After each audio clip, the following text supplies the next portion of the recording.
What's going on, y'all? It's Greg. Greg said it. Back with inspiration, motivation. We're one day behind a Colorado victory, first in conference victory. Strangely enough, out of all people, you probably wouldn't have thought it would be Iowa State for most people, especially at this point. They lost to TCU. Some people probably thought they would have got it with Houston. A lot of people doubted on BYU, and they could have got one then. The reality is Colorado has been in every game, and a lot of those games been in the lead, gave up a lead, and still barely lost. But they've been in every last one of the games, even the games that took off from them late in the fourth quarter. They were in the game. So it's like you don't get any contingency rewards. You don't get you almost done it, almost doesn't count, right? Colorado has been, I want to say talented, but a lot of times they don't show the talent. But nobody's perfect. When you look at the teams they're playing, they make the mistakes too. Iowa State made a lot of mistakes. They didn't want that game. They gave Colorado that game in so many ways, so many drop balls, so many coaching seemed like they made some questionable, risky decisions and not going, for the field goal versus going for it, or just some weird things that they did, not punting, and it just wasn't their day. Colorado didn't play perfect at all, but Iowa State played in a way worse enough to make Colorado win that game. I'm just going to say that. They both have things to work on. And I think they're just football in general. Nobody's perfect, but I do think there are some more sound teams. Some of these sometimes higher ranked teams or more proficient programs. They typically, I don't know what it is. A lot of people like to blame it on NIL, better quality athletes. I don't know, but it's a lot of things you can look at. You say, well, that's not fundamentally sound, or that's just not dominant enough to be able to compete on certain levels. And that's what you see with Colorado. Yet they got the win, and yet you would say some of those things existed that would have been enough to get them over the hump in other games. And then some people say, hey, maybe it's the daytime buffs effect. Just a little light outside made a difference. Because like I said earlier, and here's my conspiracy, they call me, but I'm the one who been pointing out the daytime buffs day one. I'm the original daytime buffer. And everybody repeating it all the way up to Coach Prime at this point about Colorado played different in the day. The data been backing up and surely backing up now. You can't find too many games where they played in the day. Maybe 2, maybe 3 out of all these years. And they don't play a lot of daytime games. But when they do, they typically play their best games. They score their most points. They have faster starts. They play better games, for whatever that's worth.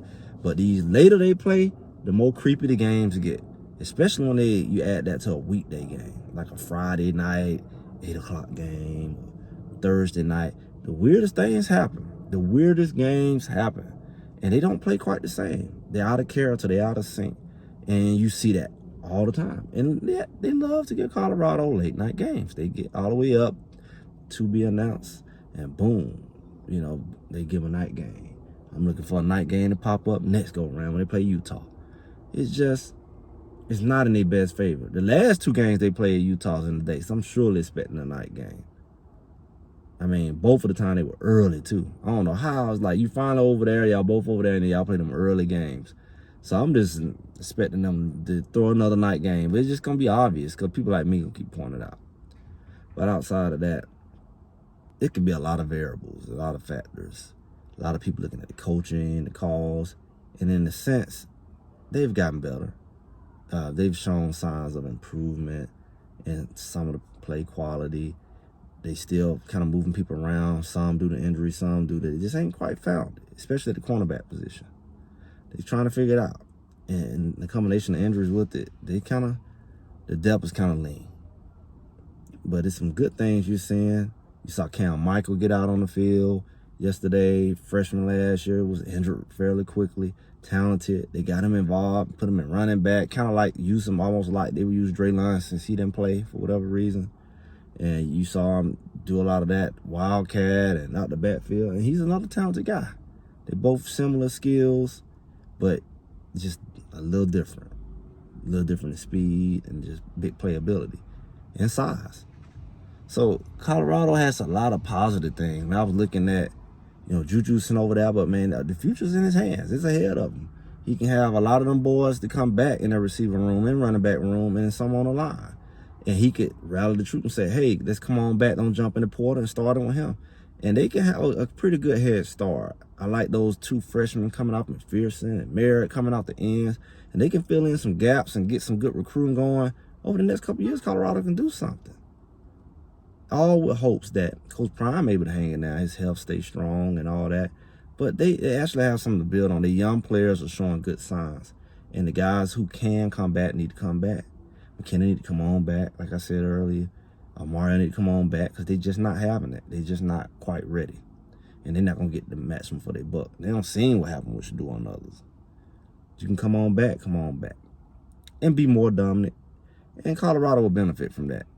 Because it could be considered a total rebuild from a number standpoint that 38 seniors are leaving. But these are all what they call a lot of mercenaries. A lot of them just transfer portal people. So they ain't necessarily been there. But Colorado have a chance to build on the good youth that they have. A lot out of high school, which they usually get to play. And then get some portal. But they have a good foundation. And the best thing that I could see out of the game on yesterday is that they came to play, and it looked very similar, which that's the consistent part. They're inconsistent far as their ability to stop the run, or tackle. They can tackle real good, they can tackle real bad. The ball can move on offense real good, or they can just look like nothing. They're inconsistent. But ultimately, overall, their play is very consistent. The amount of points they're scoring, everything is consistent. They took the ball a little more down the field, passing-wise yesterday, but the results are still the same. They scoring right in the low 20s. 20, 21, they got up to 24. I guess that's a good thing, but the best part about it is after all they've been going through, they pretty much was at, 2-3 at that point, and it's like, still, you could have gave up. I mean, you don't already lost 3 games in the conference, you pretty much done. You went back-to-back, boom, boom, boom. You can give yourself a shot. But now you can play spoiler, or you can just say, I'm only playing 1 game at a time. It's not about what it's going to do, but just to win this game. They won against Iowa State, and they can beat Utah. They can go beat West Virginia, the Arizona. They can beat all those guys, really. And there's no need to look down yourself and say, oh, it's too little, too late or whatever. A lot of things can be said like that, but you also can say, hey, it's 1 day at a time, especially these seniors, 1 game at a time. It all counts. It may not count towards a Big 12.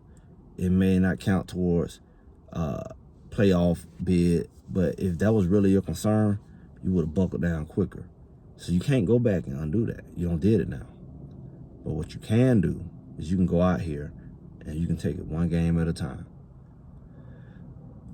I like what Michael Irvin was saying, just do your job.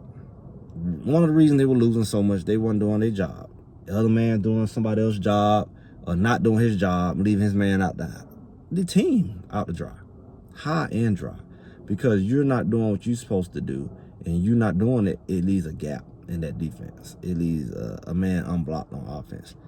Do your job. Don't worry about your teammate. Trust he's gonna do his job. Play as a team. They got to learn to do that. As long as they do that, they win, because they could have won more games if they had just simply did that. But the biggest thing is, don't get yourself too far ahead and start counting the cost, because the situation y'all in that. But what you can do at this point is just win every game, like you got to do anyway. Don't look at, coulda, woulda, shoulda. Just go ahead and do it. And that's like a life principle.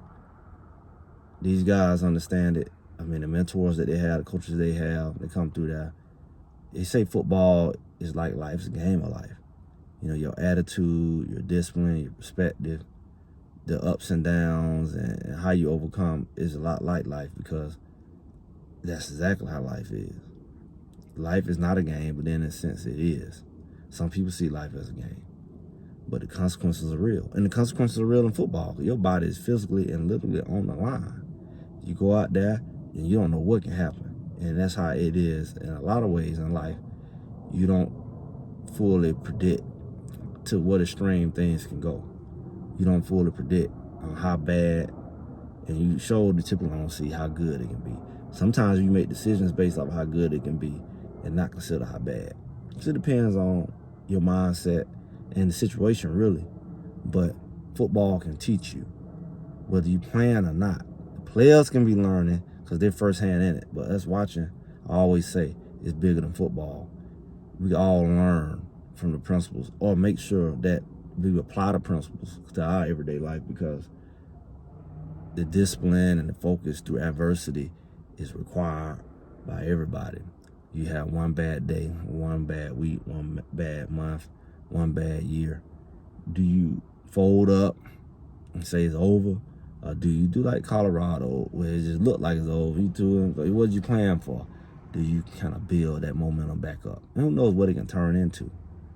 But do you take what you got in your hand at this point and build on that, and not cry over what they say? Cry over spilled milk.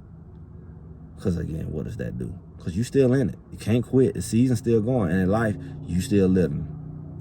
And that's the rough part. The mindset you got to have. It takes a lot. It takes a lot of positive thinking. It takes a lot of drive. It takes a lot of being around the right people.